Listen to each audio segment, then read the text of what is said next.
Born as Dashad Laquin Smith, Sage's journey unfolded against the backdrop of Charlottesville, Virginia, a landscape scarred by the harsh realities of extreme poverty. The narrative takes root in the shadows of hardship, where Sage's upbringing became a testament to resilience in the face of adversity.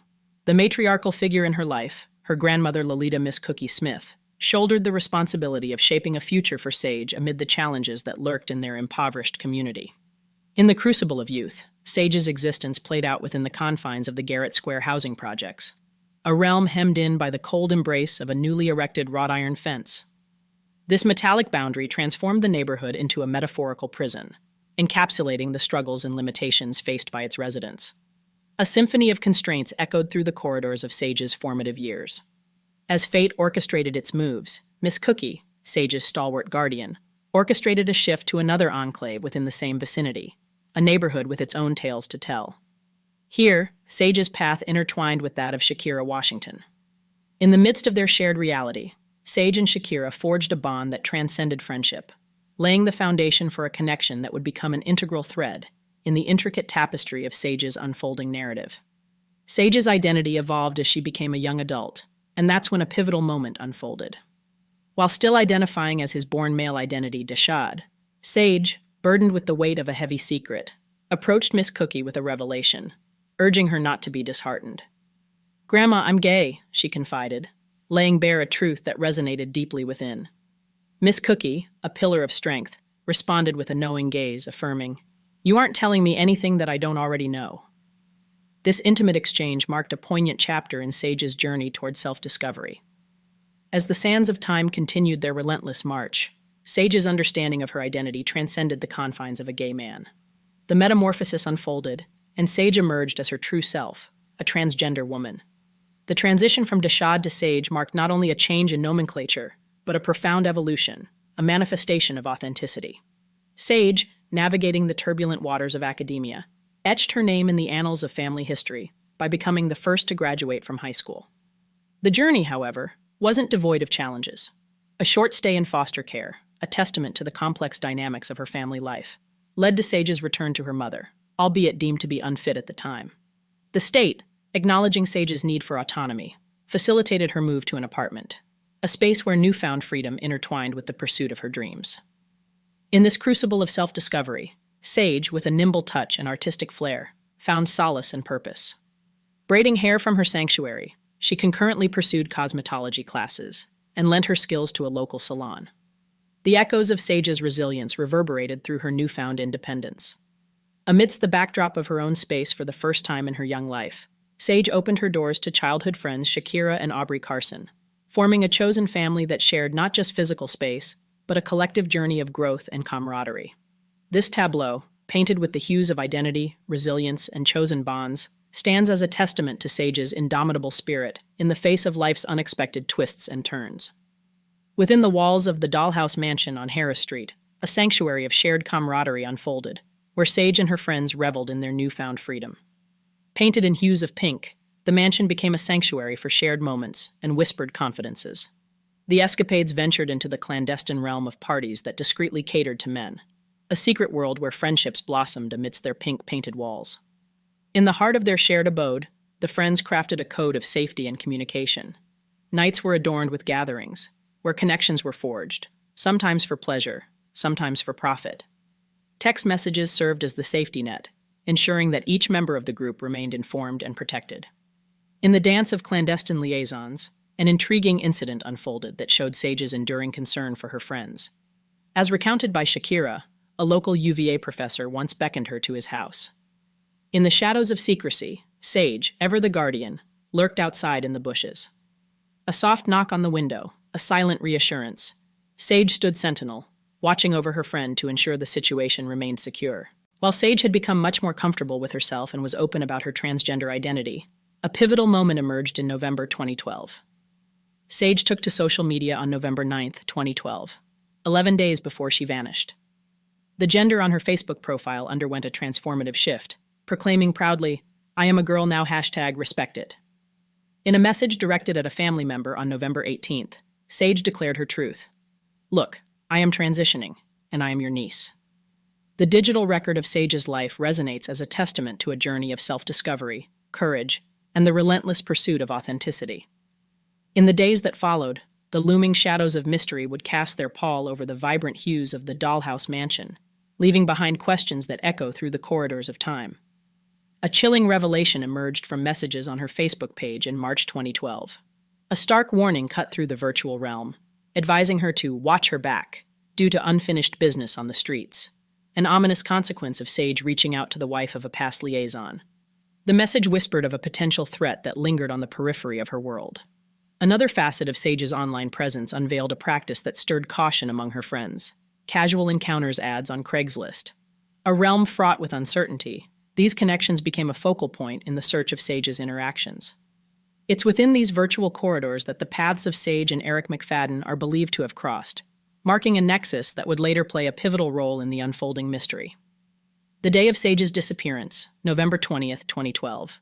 Morning sunlight illuminated a phone conversation with her father, a dialogue colored by congratulations on his anniversary of release from jail. In the midst of the exchange, the request for money hung in the air, its purpose debated: a contribution to hairstyling or a new TV for her apartment. Regardless of the monetary destination, the consensus was unanimous. Sage exuded joy. Excitement for the impending Thanksgiving infused her words, carrying the promise of surprises for stepsisters and the anticipation of glimpsing her mother's new residence. The dawn brought with it hues of optimism that would later merge with the Sage's mysterious disappearance. As the day entered evening, Sage prepared for a date with Erik McFadden, a familiar face from her past encounters. Dressed in an understated ensemble, black jacket, dark gray sweatpants, a black scarf, and gray and black rain boots, she embarked on the night, the promise of a rendezvous hanging in the air. Around 5:40 p.m., Sage roused Aubrey from a nap in the living room.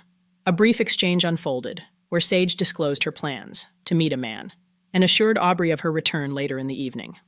Little did he know that this ordinary departure would soon be eclipsed by the unsettling quiet that would envelop the dollhouse mansion. As the clock ticked towards 8 p.m., Aubrey, now awake once again, discovered an uncharacteristic stillness within the home. Darkness draped the familiar spaces, and a sense of foreboding settled in. Attempting to reach Sage through a phone call, Aubrey encountered an eerie silence as her phone repeatedly redirected to voicemail, a disconcerting deviation from Sage's habitual charging habits. By morning's light, the quietude lingered, and Sage had yet to return home. A disquieting realization set in. Sage should be home by now, and something was wrong. Concern heightened as her biological parents affirmed the gravity of the situation. For Sage to be unresponsive, unreachable, and devoid of contact with friends and family for over 24 hours was an anomaly, an ominous departure from the patterns of a life that had, until then, been consistent with connections and communication. Aubrey, sensing the gravity of Sage's prolonged absence, took the decisive step of reaching out to the authorities. On the afternoon of Wednesday, November 21st, Aubrey placed a call to the Charlottesville Police Department. In the face of uncertainty, Aubrey conveyed the essential details to a calm-sounding officer: Sage's name, birth date, and a picture. It was a plea for assistance, a spark in the dark that marked the initiation of a search for answers. As investigators delved into Sage's last known movements, cell phone records were subpoenaed, and witnesses were sought to reconstruct the mosaic of that fateful evening. The trail led them from her apartment, along 4th Street Northwest, near the 400 and 500 block of West Main Street, a journey that unfolded like the chapters of a mystery novel. The investigation revealed Sage's destination, Wild Wings Cafe, a place adjacent to the Amtrak train station, now a relic of the past as it no longer operates today. The pieces of the puzzle, tinged with the echoes of that November night, started to coalesce. Sergeant Tony Newberry of the Charlottesville Police Department affirmed the ongoing dedication to Sage's case, dispelling any notion of it being consigned to the realm of cold cases. The investigation remained active, fueled by a commitment to uncover the truth. Detective Wright Settle extended an appeal to the public for assistance, acknowledging that collective efforts and community support could be the key to unraveling the mystery that still veiled Sage's disappearance. In the intricate dance between uncertainty and hope, the investigation continued, with law enforcement exploring every avenue to find the missing piece or clue that would bring clarity to Sage's vanishing. In the wake of Sage's disappearance, a dedicated team of 6 Charlottesville Police Department officers undertook a meticulous grid search on November 24th. Every nook and cranny, from trash cans to parking lots, fields, the University of Virginia campus, all underwent scrutiny in the relentless quest for any trace of Sage. The search was exhaustive, But regrettably, the pursuit of surveillance footage encountered a roadblock. Nearby businesses could offer no assistance, with the sole security camera operating at the time being a traffic camera, a passive observer that lacked the ability to record crucial moments. Undeterred by these challenges, investigators extended their search to the local landfill. A collaborative effort unfolded, with forensic and hazmat teams, police dogs, and a retired agent versed in landfill searches converging on the site. Despite the thorough exploration, the landfill yielded no clues. Amidst the frustration, a glimmer of hope emerged a few days later, propelled by the collective power of social media and do-it-yourself detective work. Sage's family, undeterred by the lack of progress, took matters into their own hands. Flyers adorned with Sage's image were distributed, and witnesses were sought for interviews. It was a grassroots effort fueled by determination and love, echoing the resilience of a family unwilling to let Sage succumb to the shadows of uncertainty. In a twist of fate, a lead materialized with the help of the community. Sage's family, leveraging the reach of Facebook, posted an unknown number that Sage had been in contact with leading up to her disappearance. An individual named Yami Ortiz, acquainted with Sage and traversing similar circles, recognized the number and drew a connection to the case. Yami was able to provide information that the phone number was owned by a man by the name of Erik McFadden. The tendrils of community engagement and familial determination intertwined, opening new avenues in the pursuit of truth. In the complex web of relationships that entangled Sage, Yami brought forth a revelation. Sage and Erik were involved in a clandestine dating scenario. Yet the intricacies deepened as Erik grappled with an undisclosed sexuality, navigating the challenges of a relationship with a trans woman. Complicating matters further, Erik maintained a parallel relationship with another woman, Esther Iveni. Rumors swirled that Esther had allegedly paid Sage money in the past, ostensibly to conceal their shared connection. The motives behind these financial transactions remained shrouded in ambiguity. Whether entwined with blackmail, prostitution, or unrelated to either scenario was unclear, leaving the narrative with unanswered questions. In this intricate puzzle, Sage's father, Dean, emerged as a pivotal player. Armed with information, he uncovered Erik's employment at a Sherwin-Williams paint store and residence in downtown Charlottesville with his girlfriend. A digital call to action ensued as Dean posted Erik's picture on Facebook, an appeal for community aid in unraveling the mysteries that enveloped Sage's disappearance. Dean's initiative prompted Yami to approach the police department, sharing a wealth of information about Erik. Detectives in turn pursued the leads, contacting the Sherwin-Williams store. The revelation struck, an absence that stretched 3 days, Erik's unexplained disappearance from work. On November 25th, a call from Erik to Esther unveiled a cryptic narrative. Claiming to be in Washington, D.C., Erik requested money, unaware that the police were listening in and closing in on his trail. Esther, in a decisive moment, disclosed the investigators' information, setting in motion a sequence of events that transcended geographical boundaries. 2 days later, another call, but this time the backdrop shifted to New York City, a tale of elusive movements and unfolding intrigue. Erik McFadden's narrative, fraught with twists and turns, revealed a complex dance of confessions and contradictions. Attempting to explain his abrupt departure from the Charlottesville area, Erik admitted to a relationship with Sage, recounting a planned meeting in front of the Amtrak station. He painted a scene where Sage, walking to meet him, faced a confrontation with a group of people. Erik, expressing fear, claimed to have distanced himself from the situation before any harm could befall Sage. The email concluded with an apology and Erik's declaration of heading west. The evolving narrative raised internal alarm bells within the police department, as Erik's account shifted from his initial statements, thrusting him into the spotlight as a prime suspect. Despite exhaustive efforts, Erik remained out of reach. Authorities could not find him. He was a missing person whose whereabouts remained uncertain. Investigators pursued leads, suggesting Erik might be in cities such as Baltimore, Joppatown, Atlanta, Lake City, New York City, Rochester, and various locations along the West Coast. The speculative trail hinted at a possible southward journey, stretching to South Carolina or Georgia. Yet on the second anniversary of Sage's disappearance, a poignant revelation emerged.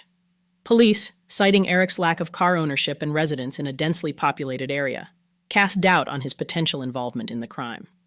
The shadows of uncertainty lingered, leaving Erik McFadden in the limbo of missing persons, a figure inextricably entwined with Sage Smith's vanishing. According to police, Erik is now a possible witness to a crime involving Sage, but not a current suspect. Nevertheless, Erik McFadden could be a crucial person in the case of Sage Smith. Erik, last seen on November 23, 2012, in Charlottesville, Virginia, remains an elusive figure in this case. At the time of his disappearance, Erik was 21 years old. He stood between 5 feet 10 inches and 6 feet 1 inch, weighing approximately 180 to 190 pounds, with black hair and brown eyes. The mysteries surrounding both Sage Smith and Erik McFadden persist, casting a haunting shadow over the quest for closure and justice. In the relentless passage of time since Sage's disappearance, her family has grappled with the arduous task of maintaining the visibility of her case in the media and engaging the attention of law enforcement. Despite an initial meeting with the Smith family in 2016, the first black police chief, Al Thomas Jr., subsequent inquiries and communications languished unanswered. The promise of advocacy waned, leading to frustration that culminated in a petition and a protest staged outside Charlottesville Police Department headquarters, an outcry for renewed support. The family's pursuit of justice encountered the disheartening cycle of blame shifting among investigators. Each new inquiry pointed fingers at the previous, leaving a trail of unmet promises. Iana, Sage's family member, encapsulated the anguish of the unresolved situation, lamenting, "It really hurts knowing Dashad never got a chance to blossom into the person he was going to be." Each passing day without closure deepened the wounds, leaving them yearning for answers that remained elusive. A $20,000 reward stands as a testament to the desperate quest for information, whether it unravels the mystery of Sage's whereabouts or sheds light on the curious figure of Erik McFadden. The plea echoes through the corridors of uncertainty, beckoning anyone with knowledge to come forward. The toll-free Crime Stoppers hotline at 434-977-4000 remains open, a lifeline for those holding the key to Sage's fate. Thank you for joining us for another episode of Fireside Unsolved. If you haven't already, please like and subscribe to help the channel grow. Until next time, take it easy and be easy, you filthy bastards.